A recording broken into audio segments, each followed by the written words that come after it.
So today we're looking at recruiting and equipping a church planting team. Now we are still discussing the envision phase where we are praying and discerning where God is leading us. We're looking at our calling, going through assessment, preparation, that sort of thing. And then we started last week discussing how we want to actually envision potential partners for fundraising, for mission teams, for prayer support, all those type of things.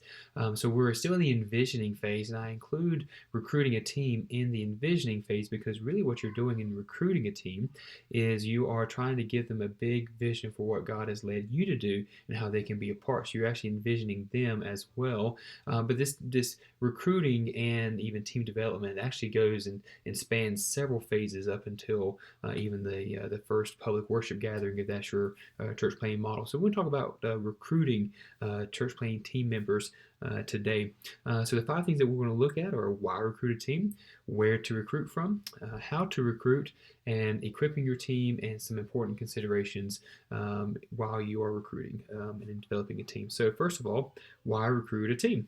Well, to kind of set the stage for the rest of the conversation of why recruit a team. There's in kind of church planting literature, videos, and conferences and things, blogs and resources and whatnot. You'll see either kind of a core group or core team, and then launch team.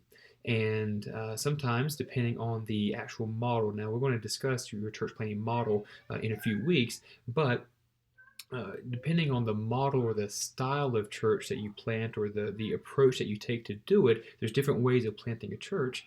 You'll hear more talk about a core group or core team, and you'll hear others talk more about a launch team. They are different, but they also have a lot of similarities. So a core group, I would say, is defined as the individuals and the families who join you in starting a new church. They are attracted by the vision God has for you for their community. And they are attracted to people. They have built relationships with you and maybe some of your other team members as the leader or a church planting team member. And they will be part of they will be a part of areas of church life, such as groups, serving, helping with community events, worship services, all those things that kind of make up the rhythm of your church. They will be a part of that from the very beginning. And they join at the onset and they stick around as members. So your core group really kind of is the baby church, so to speak, your initial church. For us here at Hope Church in Calgary, our core group kind of functioned as a house church for almost a year before we actually started our weekly worship gatherings. And so we focus on having this house church. We call it a community group, but it functions as a house church. We prayed together, we sang together, we studied the Word together. We even did communion together a few times, shared meals, served together, all those things. But we didn't have a church, so to speak, yet, though we actually considered ourselves a church family. But those who have been in our core group, some have been with us for nearly 18 months before we actually started our worship gatherings and became a little more official in the public eye.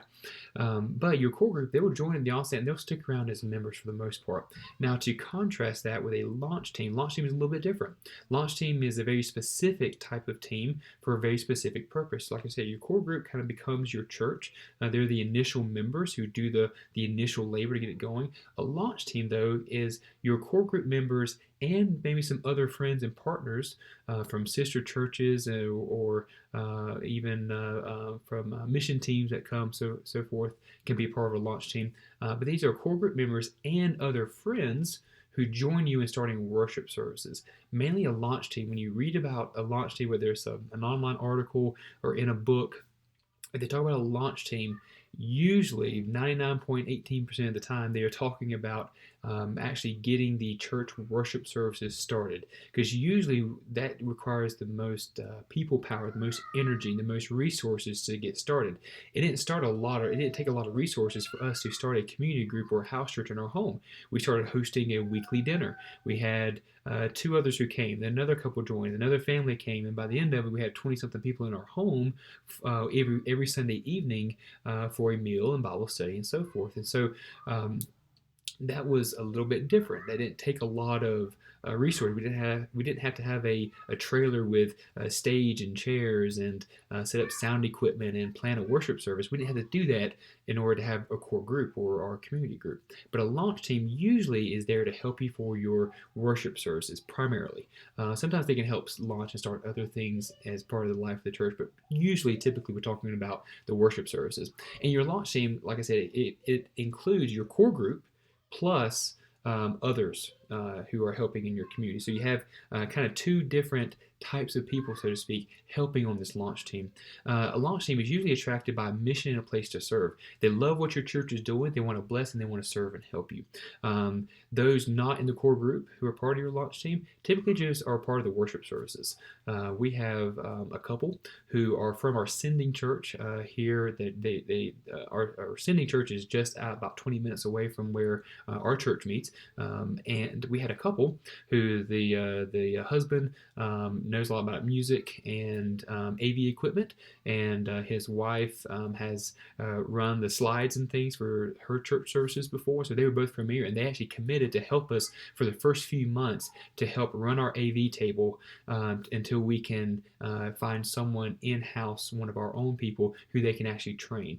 And so they've been coming to our worship services and serving in that capacity. They're members of another church. So they were attracted by the mission of what we wanted to do, and they wanted to just kind of serve and bless us, but they're really just part of the worship services. They have not been a part of any of our community groups or our events or anything else. They're just primarily helping that very specific area. And usually a launch team member will often join for a short term and then return to a home church if they're not part of your core group. Now remember, your core group, they're sticking around, they're there. Your launch team is your core group plus some of these extra friends who are there to support. We also, on our first worship gathering, we actually had another church here in the community that I'm good friends with the pastors, and the lead pastor said, what can we do to help you on day one? And I said, I need a good 6-8 people who can just help make sure setup goes well on day one, because you're setting up chairs and pipe and drape and stage, all these things, and we had a tight window to get things set up in the new school, and he said it's done. He brought almost a dozen people from his church to come celebrate with us, serve, and help, but that's all they did.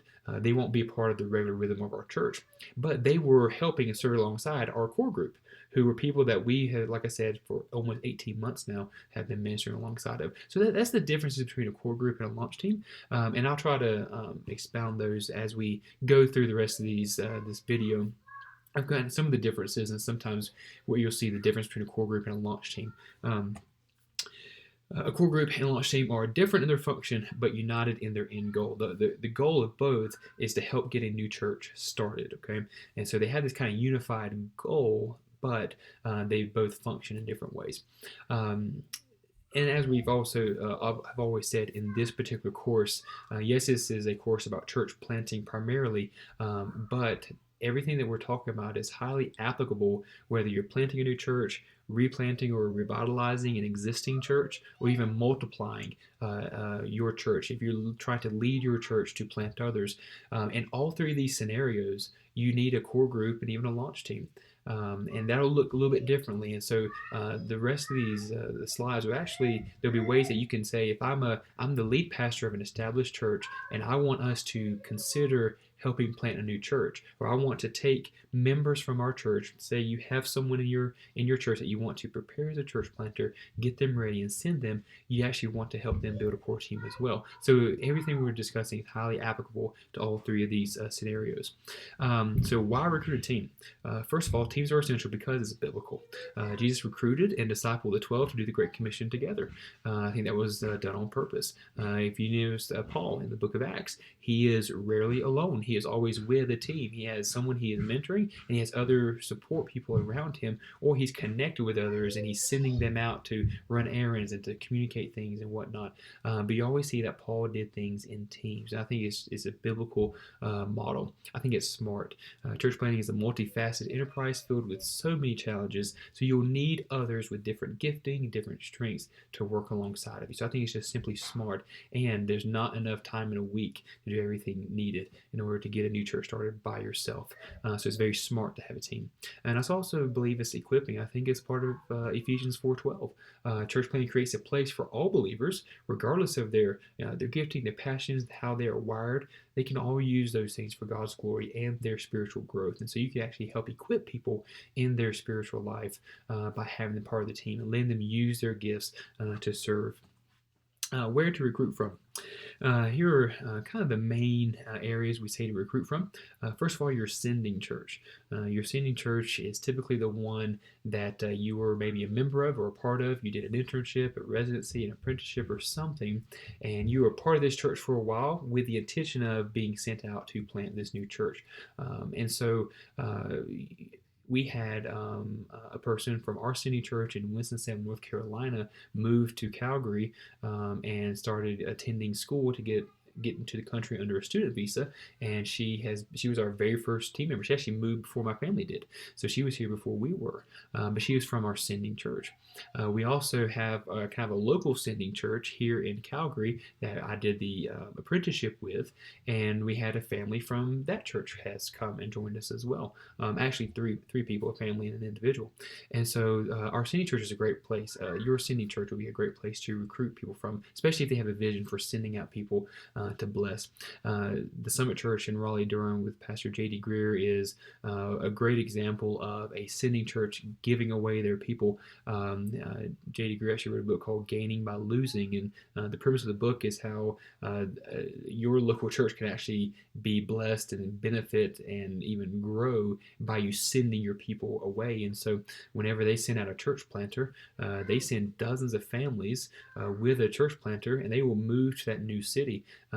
There is a church there in Winston, just down the street from Piedmont International University, Two Cities Church, that was planted out of the Summit, and several families from the Summit Church in Raleigh uprooted their lives, moved to Winston-Salem to help get this new church started. And so they actually recruited a lot of their core team members from their sending church. You can also talk to friends and family.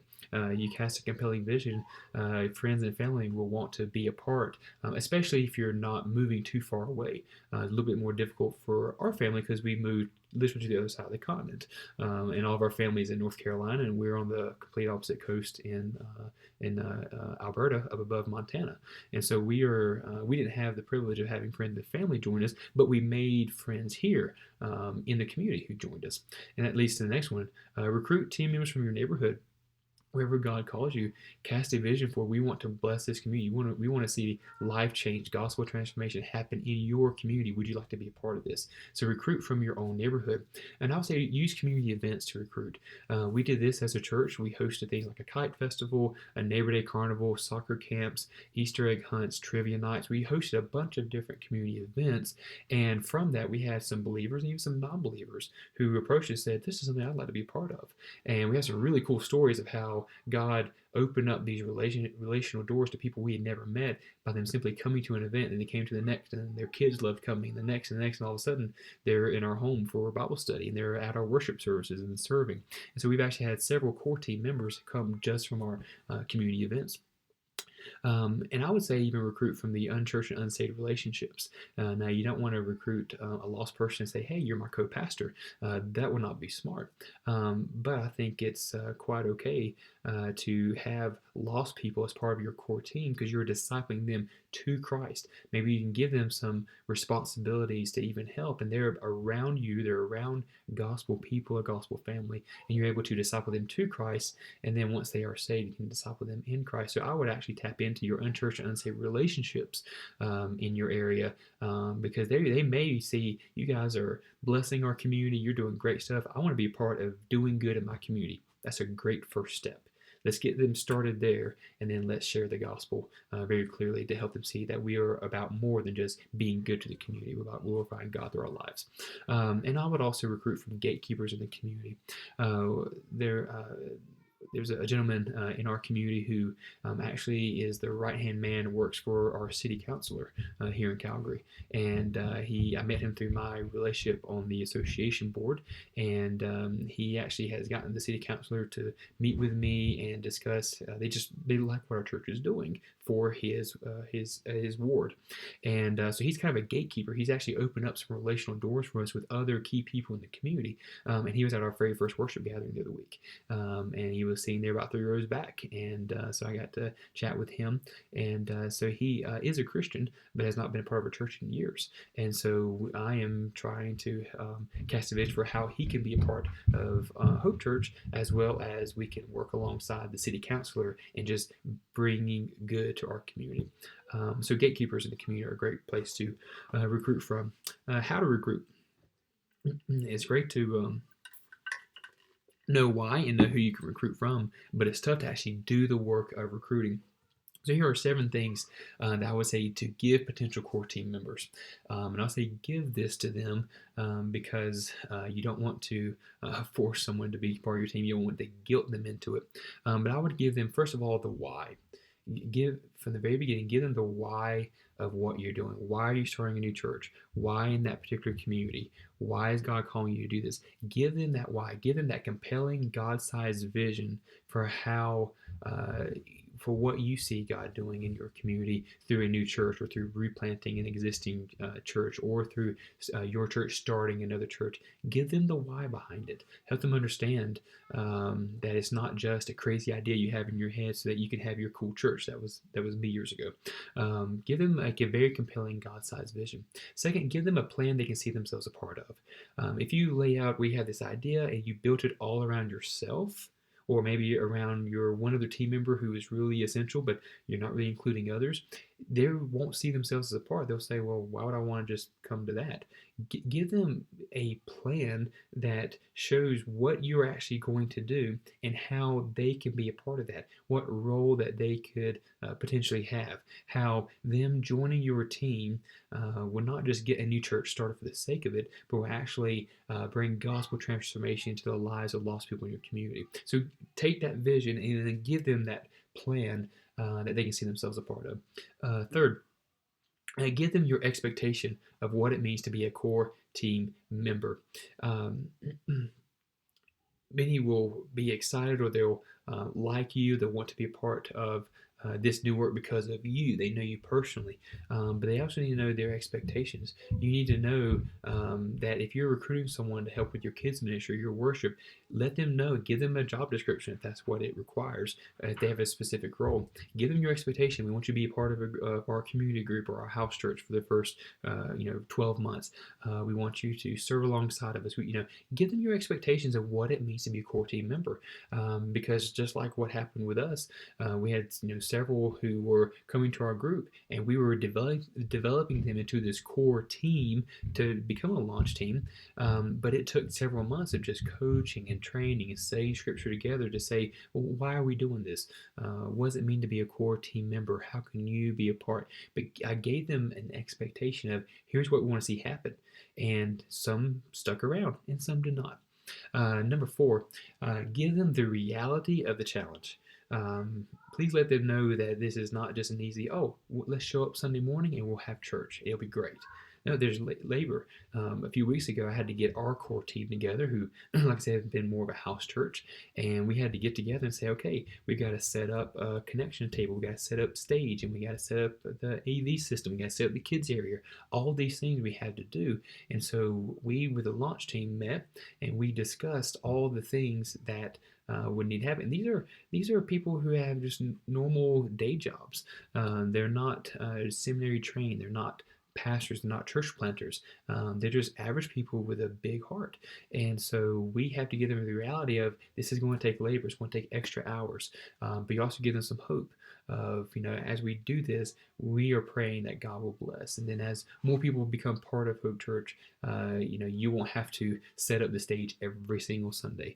So give them the reality of the challenge. Be upfront that this is not an easy task, and that's going to take time. We had some in our group who were with us. It's been almost 18 months before we had our first worship service, and that can test their patience. But we continue to just express, this is the challenge of it is going to take some time. It's going to be in it for the long haul. And we had majority of our people stuck around for that. Give them time to think and pray. When you're having that first lunch with them, you're sitting down and say, hey, I want you to be part of our core team. Here's what we're doing. And I need to know tonight if you're going to do this. That's not very smart. They need to go and talk with their spouse. They need to talk with their family, or they need to have plenty of time to talk with their pastor, or talk to other. They need a lot of consideration, especially if you're asking them to move somewhere, and you want to give this plenty of time. I would not recommend starting recruiting the team, your core group, a month before. You're looking at 12 to 18 months, even 24 months before you're actually launching your church or starting, that you're actually recruiting this team. So give them time to think and to pray, and but do give them time. Do give them a time and say, I'd like to know in the next 2 to 3 weeks, or I would like to know by whatever date. That way you can know how to plan, and it actually does put that little bit of that pressure for them to not just Dustin mentioned us joining a church playing team. Honey, what do you think? Oh, we'll just talk about it later. No, you give them a time, but give them adequate time. Number 6, give them adequate training and support. So once they do commit, once they do be a part, resource them in the best way possible. Give them the training they need, especially if it's in a specific area. One of the things that we did to give our core team training is in our sending church. We worked with that church to let some of our church playing team members have big responsibilities in key areas of the life of the church. So kids, welcome team, even preaching, worship leading, all those things. We had several of our Hope Church core team members serving at this other church in those areas for about a year, so they can learn and shadow and figure things out, get good ideas, best practices, and things. So adequately give them the training and support that they need. And also, lastly, give them a gospel family. Don't forget that you're not just forming a team, you're forming a family. This is a church family. So give that to them. Family is messy, but you're there for each other. You work through things and you help each other. Equipping your team. Here are some of the things I would say to train and equip your team by. Number 1, investing in their spiritual growth, disciple making, checking it. Don't just assume that everything is going okay in their spiritual life. Invest in their spiritual growth. Spend time with them outside of the group time. Get one-on-one with them and invest in their spiritual lives and keep up with them. Second, you can train and equip your team by connecting them with others in the core group. Don't just you meet one-on-one with these 5, 6, 10 different members and assume that they're going to know each other. You have to actually build a team chemistry. So you need to be around each other. That's why we started doing dinner at our home, and let that become, when we had 6 or so coming to that, it became this more Bible study time, and became more, but we were always together each week at the same time. So we were connecting them with each other, so that they built a camaraderie, so that if Dustin couldn't be there, things could still go forward. Third, you can train and equip them by doing gospel mission together and often. Get them on the field, get them doing, get them serving, get them sharing the gospel, evangelizing, get them making disciples. Keep up with that. Have them do gospel mission from the beginning. Don't be very, very careful not to communicate that once we start a church, then we'll start doing the Great Commission. Start doing the Great Commission as soon as you are there, and bring them into it. And then it'll become part of just the normal culture of your church to do gospel mission together. Fourth, identifying leaders and assigning roles based on gifting, strengths, and personal wiring. It's the best way to train and equip them is by finding those leaders and giving them a role. Not just, we need a kids director, so who has a pulse and doesn't hate kids? Okay, no. Find those people who say, no, I actually have a heart for kids ministry. Well, I think I would like to serve there. And then tap into their spiritual gifts and their strengths and how God has wired them. And then assign them a role. Say, okay, I want you to be the kids director. I want you to be the worship leader, whatever it is. I'll give you a quick example. We had a lady in our group who, after probably about 6, 7 months of knowing them, they were part of our initial Bible study core team. Her husband is our worship leader, but she is from another country and wanted me to look over her resume and job application that she was submitting, mainly just kind of go through the English and kind of give some suggestions. So I said, sure. I started looking through it and find out that she had worked in volunteer coordination and logistics coordination for several Christian nonprofits for years. And I didn't even know that, because that's not her current job right now. And I had no clue she had this talent, and that was her gifting. And so after I saw this, the next time we saw them, I had just asked her more about it. She goes, "Oh yeah, that's what I've been doing for years. Before we moved to Calgary, I was planning logistics for this nonprofit, and I would coordinate volunteers on different days and all this kind of stuff." And I said, we need that at Hope Church. So she has now become our volunteer coordinator because that was part of her gifting and strength that she already had. So we identified that. I said, "Can you take this role?" And she said, "Sure." Fifth, train and equip your team by giving each person permission to own their role. This is tough. If you're like me, you want everything to be how you want it to be. You have your own set of standards. But if you don't give your team permission to own their role and to do it how they think is best with your guidance and input, of course, then they'll never truly own it. They'll never be passionate about it. When it came to our worship director, our worship pastor, he wanted to make sure that the style of music he was playing was fitting for what I wanted. And I said, "See, son, God, it doesn't matter what I want, so to speak. I trust you, and if there's ever something that comes up that I just disagree with and think is bad, we'll discuss it. But we're going to do planning together. We'll plan the songs together. You'll know my sermon topic and scripture, so you can plan, your songs around it. And as far as style, we have a very diverse, multicultural church, and so have fun with your style. But I trust you to do it." And so it's an empowering thing when you just kind of let them own their role and trust them, but you're always there, not just as a just to check in and make sure and kind of be this dictator over every and nitpick everything they do, but you're there as a guide and as a mentor. And then when they have a question, you're there to answer it. When something that they do is just not quite fitting into the overall mission and vision of the church, then you just kind of help correct and get back on course. But give them permission to own their role, and it'll give them a lot of encouragement and empowerment. Number 6, train and equip your team by training members with the right resources for their role. Most who come into your core group probably aren't seminary trained. They haven't been to a Bible college. They don't know what it means to be a director over a ministry area. So train them and give them the right resources that fit their role, because they may not know how to get a kids ministry started. They may not know how to get a welcome team up and going. They will need you to give them the right resource. They will need you to do training for them for their specific role.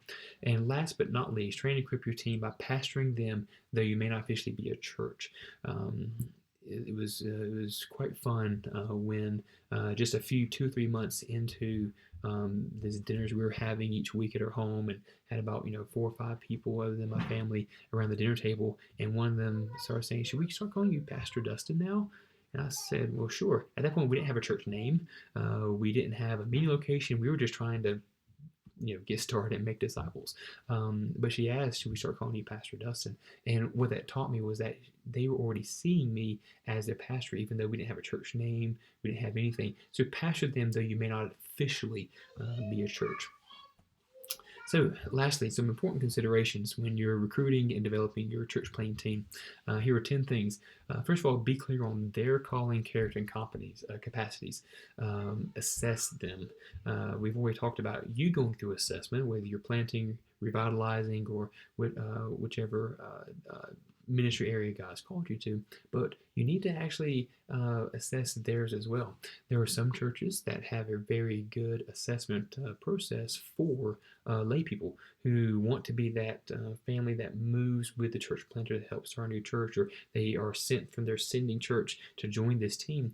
And these assessments are very simple. They're not as in-depth as what you would go through if you're a church planter with a mission board. But you want to have some type of assessment of their calling.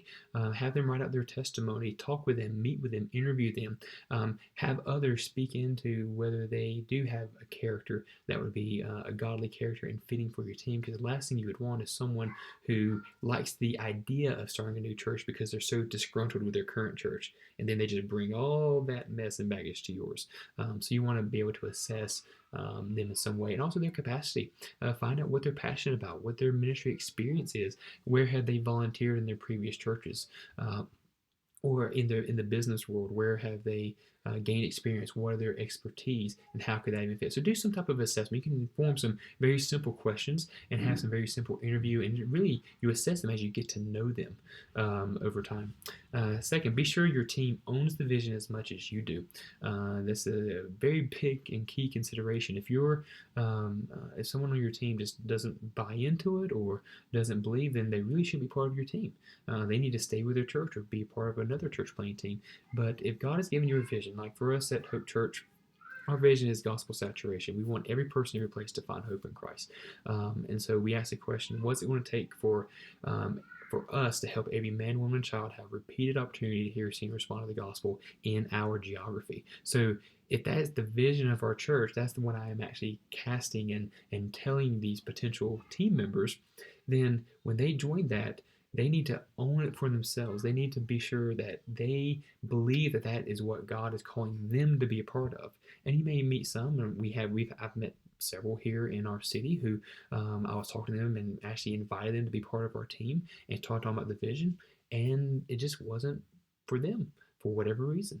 And so at that point, we just encourage them to stay with their church, and maybe they can be supporters in some other way. Pray for us, celebrate with us, that sort of thing.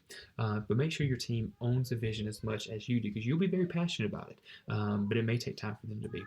Be upfront with the real challenge of the task. We talked about this before, but just be very clear on the task at hand and how difficult it may be, the long hours, the patience required. Just be upfront with them whenever you're recruiting. Be careful not to assign leadership too soon. Don't have meeting number one, have coffee with, person number one on Tuesday, and then by Thursday, they are now your, kids director. Don't assign leadership too soon. Watch them, train them, assess them, all those things, and then as you find out what their gifting is and what their passion is for, then start to see if they actually are qualified and ready to become a leader. Maybe they need to just help in an area, and they work through your leadership pathway to help them progress from just volunteering to leading to even directing and then the multiplying. We'll talk about that later in this course. But just don't assign leadership too soon. That could actually derail your church in its infant stages. Number 5, when recruiting and develop a team, be prepared that many in your core team will not last as long as you'd like. You may have some of your core team who stick around for the first 6 months to a year, and they have to go back. I've got a friend in Boston who planted, and it was he and his wife, and they moved with another couple and another individual that they were friends with from seminary, and so 5 people, and they actually got a house together, and they were going to become this church planting team. Well, within the first year, it was only that one couple left. The individual just felt like it just wasn't for him after about 6-7 months, and then the other couple just got too homesick and had to go back. And so be prepared that your core team may not last as long as you'd like, and that's okay. Trust that God will provide. But that's why pastoring their heart and pastoring them early really comes into play. Number 6, beware of mission and vision drift. Now, mission and vision drift is when either an individual or a segment of your team says, well, let's take the church in this direction. Or what if we did this instead of what you're saying, Pastor Dustin? And so what can happen is you've got this massive people, or just one person who is also very charismatic and compelling. They say, well, I really think we should do this. It may not be a bad idea, but it may not be what God has called your church planting team to do. And then all of a sudden you're in this awkward tension of, well, do we listen to them, or do we go with what I really feel God has led me to be part of? Or the rest of the team thinks this way and these 3 people think another way. So just beware of mission and vision drift. That's why from the very beginning we laid out a very clear vision and mission for our church. We said this is what we're doing, nothing else. And so we communicate that and say our vision is to help every person, every place find hope in Christ. Our mission, or how we're going to actually make disciples and do the Great Commission, is by connecting neighbors to Christ and each other. That is what we're going to do. We're not going to do anything else. And so people that we were talking to in, I guess, recruiting, that was part of that vision cast that we were giving them, was this is what we're doing, this is what we're going to always focus on. And then we had our values that kind of guide and make sure that we are doing exactly what God's led us to do. And so we haven't really hit vision or mission drift yet, but it will come. Even as an established church, you have someone say, okay, we've done worship services and community groups, we should really start doing this. Maybe a great idea, but it may not be the right time. So just beware of mission and vision drift, and be strong and resolute in knowing what God has called you to do. So number 7, when recruiting and developing a team, be patient with your core team. Most will not be trained for the work as you are. They probably don't have a Bible education. You probably didn't sit in this North American church planting class at Piedmont. Right? They probably didn't read the church planting books or the church revitalization books that you've done. They probably have not read those. So be patient with them. It will take time for them to get caught up to speed and to learn the language and to learn what to do. But that is why you need to step alongside and coach and train and prepare them. So just be ready. You will need to be patient. Number 8, be rigidly flexible. Working with people, especially in a new context, in a new city, new area, requires both structure and an open mind. So it kind of goes back to that mission vision drift. You want that structure. Here's what we're doing. We're going to do a community group every single week. We're going to start worship gatherings at this point. Here's our mission, vision, values, all those things you focus on and you keep, but always have an open mind. We've got a great team surrounding us, and when we are in community group, I pitch ideas of saying, do you think we should try this? A trivia night, for example. Last year we had about 10 or so meeting in our home late last summer, and winter is pretty long and heavy here in Calgary, in Canada, and so I just pitched the idea of saying, guys, I'm thinking of doing something in the wintertime to get people out of their homes when it's minus 20 outside and snowing into somewhere where they can have fun together. And that way it lets us meet new people and do our mission of connecting neighbors to Christ and each other. And so we started talking, and trivia night came out of it. Then what if we hosted a trivia night? And so we started doing that at a local restaurant and had pretty good success with it. But we have a structure of our mission statement, connecting neighbors to Christ and each other. But we had an open mind of saying, well, what could we do? And letting other team members speak in and saying, well, I don't know if that would really work. This really came up when it was time to set things up and build some stages and things. I'm not very good at some handiwork and that sort of thing, but we have a guy who is. And so I just said, I trust you to do it. Here's what I want to see happen. And he says, oh, we probably shouldn't do that. We can do this. And then his idea was far better. And so always be rigidly flexible, like a Rubbermaid trash can. Number 9, be a listener to your team members and your mentors. This kind of goes into that flexibility, having an open mind. But be a listener. Listen to their concerns, both spiritually, emotionally, physically. You want to listen to see how they're actually maybe struggling with their current church. And I have one couple who would like to be part of our church because they drive almost 40 minutes to theirs, but they have a heart for their church. And so we're saying, well, we're not trying to steal you from your church, but is there a way that we can help you help your church? And you don't even have to be a Hope Church member. So we wanted to listen to them because they really wanted to join the core team about 4 or 5 months ago, but it wasn't the right time. And so we just listened to them and also listened to their concerns and pray for them. But listen to your mentors, those who are speaking into you as a leader. What are they saying about recruiting people? A lot of these kind of things to consider came from my mentor here in Calgary and some others who said, just be careful of mission drift, Dustin. As you're getting going and you're excited, all this type of thing, be careful this may happen. Be patient with them. All these things were things that I was coached on. So I listened to my mentors that helped me listen better to my people. Number 10, be their leader and their friend. This all kind of goes into leadership style, which there are other courses and books and things about that. But depending on your leadership strengths and gifting, you want to be not just the pastor who is making decisions and preaching and kind of out front leading. Be in the middle of the group leading. Instead of leading from the front of the pack and saying, hey, come follow me, step into the middle of the group and say, hey, let's go do this together. Because you'll build solid friendships, and friendships will last longer than just being a member of a group. And so build this sense of camaraderie and family and fellowship. So be their leader, yes, but also be their friend. Number 11, be the godly model they already expect you to be.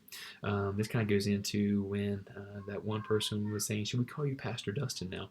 I'm not the godliest guy on earth, don't claim to be, but they are looking for you to be an example spiritually even before your church starts. So even when you're recruiting a team, They're going to be watching you and saying, is this a godly person that I would trust my family with? Had a friend there in Winston who was a part of a church plant years ago, 9, 10 years ago, and they actually left the church after about 2 years because of some pastoral transitions and issues and legitimate concerns, and that pastor is no longer there and things. But one of the things he said to me that stuck out to me was the big reason they left the church is that they, even as a church, as in this new church plant, he was watching the lead pastor and hearing what they were saying in the sermons and watching them outside, and very compelling, charismatic person. But he said that at the end of the day, if something were to happen to he and his wife, and that pastor and his family were the only ones who could take his kids, would he be okay with that? And he said, I couldn't. He said, I would not trust him to raise my kids. So that's a pretty big deal. So he did not see them as the godly model that they expected to be. So work to become that. Don't work to become perfect, but work to become the godly model that they already want you to be as their pastor, even in this infant stages of starting a new church. And lastly, be sure you are part of the team and not just directing the team. Roll up your sleeves and get your hands dirty as well. When we do community events and soccer camps and all that, I'm at the forefront. I'm not leading every single one of them. We're at the point now where we have team members who can kind of own an event themselves, and I'm just there for support. And I say, Beth, you tell me what to do. And so that's really great. Now, it didn't start that way, but we're getting to that point now. And that's what you want. You want to empower them to lead in their area and to own it, and they do it well, and then you just are there. So be part of the team. As well as directing the team, kind of wear both those hats. But they will see you and respect you and respect you as a pastor a lot sooner and a lot easier if you are in the middle helping do while you're actually helping lead. So this has been recruiting and equipping a church planting team. This is really just touching the surface. There are many examples and others, and I would even recommend if you're stepping into the church planting journey, talk with a pastor, a church planter who has done this before in the area that you will be starting a church in. So if you know the city or the community, I would sit down and ask even when you're in an internship or an apprenticeship or something before you're even ready to move and get going, talk with someone who's done it before in your area and find out how they recruit a team as well.